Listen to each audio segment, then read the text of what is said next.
একটা চুবড়ি দেখি। Good evening family, welcome back to my channel. আজকে না বাজার থেকেই ব্লগটা শুরু করছি। প্রচুর টাটকা সবজি দেখতে পাচ্ছ, আমার ভীষণ ভালো লাগে। সবজি দেখলেই খালি মনে হয় কিনি আর কিনি। টাটকা সবজি দেখলে তো পুরো ঝাঁপিয়ে পড়ি আমি একদম। এই দোকানটা আমাদের বাড়ি থেকে অনেকটাই দূরে আর কি। আজকে নয়, অ্যাকচুয়ালি বেশ কয়েকদিন ধরে না সব সবজির দোকান বন্ধ, জানো তো। হয়তো দাম বেশি বলে সব সবজি হয়তো আনছে না আর কি। এখানে একটু মানে টাটকা, একটু নয় পুরোপুরি টাটকা সবজি পাওয়া যায়। আর দামটাও কিন্তু মানে সবাইয়ের জন্য সমান। অনেক জায়গায় কি হয় মানে বাচ্চা দেখলে বা বয়স্ক দেখলে না দাম বাড়িয়ে দেয়, কিন্তু ওই দোকানে না, সবাইয়ের জন্য সমান দাম হয়। দামটা কিন্তু খুব হাইফাই নয়, মোটামুটি ঠিকঠাকই দাম নেয়। আর সবথেকে বড় কথা না, ওখানে মানে প্রচুর সেল হয়, প্রচুর সেল। প্রত্যেক দিন সবজি আসে টাটকা টাটকা একদম। আর জুন বাজার থেকে চলে এসেছে। বাজার বলতে জুনকে একটা জিনিস কিনতে দিয়েছিলাম। তার আগে তোমাদের বলি, এই যে ব্যাগটা দেখছো না, ব্যাগটা জুনকে কিনে দিয়েছি জানো তো। জুনের একটা আগে ছোট্ট ব্যাগ ছিল গোলাপি রঙের, ওতে ফোনও ঢুকতো না, বেশি টাকা পয়সাও ঢুকতো না। তো এই ব্যাগটা আমি ওকে মানে 2-1 দিন আগেই কিনে দিয়েছি আর কি।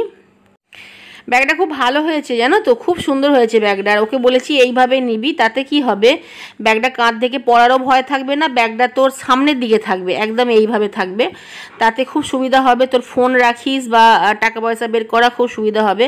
সাইডে হলে ঝট করে কেউ ব্যাগ ছিনিয়ে নিয়ে চলেও যেতে পারে বা ব্যাগ থেকে কিছু বের করে নিতে পারে, কিন্তু তোর পেটের কাছটা যদি ব্যাগটা রাখিস তাহলে কিন্তু কেউ যদি ব্যাগে হাত ঢোকায় তাহলে কিন্তু তুই বুঝতে পারবি। তো এই হচ্ছে ঘটনা। আর আমার জন্য আজকে অনেক কিছু জুন নিয়ে এসেছে। কটা দরকারি জিনিসও কিনতে দিয়েছিলাম। জুনের 2টো ক্লিপ কেনা হয়েছে, একটা কাঁচি কেনা হয়েছে, আমার আইব্রোর জন্য একটা কাঁচি কিনেছি আমি। তো আর এদিকে হচ্ছে ফুচকা আর চপ ফ্রুলি নিয়ে আসা হয়েছে। চপ ফ্রুলিগুলো সবটা হয়তো আজকে খাওয়া হবে না, ফ্রিজে রয়েই যাবে মনে হচ্ছে। আর জুন ফুচকার বায়না করছিল, তো ভাবলাম চলো আজকে মা ছেলে মেয়ে 3জনে মিলে আজকে ফুচকা খাই। যদিও শুভম এখন একটু বাইরে বেরিয়েছে, একটু পরেই চলে আসবে। আর আজকে আমার একদমই মুড ছিল না ফুচকা খাওয়ার, জানো তো, কিন্তু জুন বায়না করছিল বলে সেই জন্য আজকে ফুচকাটা আরও আনা হলো।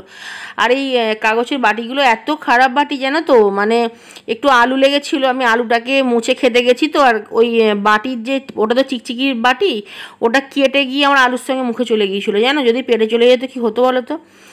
তো ওই জন্য সব সাবধানে খাবে যখন বাটিতে খাবে আর কি। তো জলটা না নিচের দিকে মশলা পড়ে গেছে, আর ওপর সাইডটা জলটা পুরো উঠে এসেছে আর কি।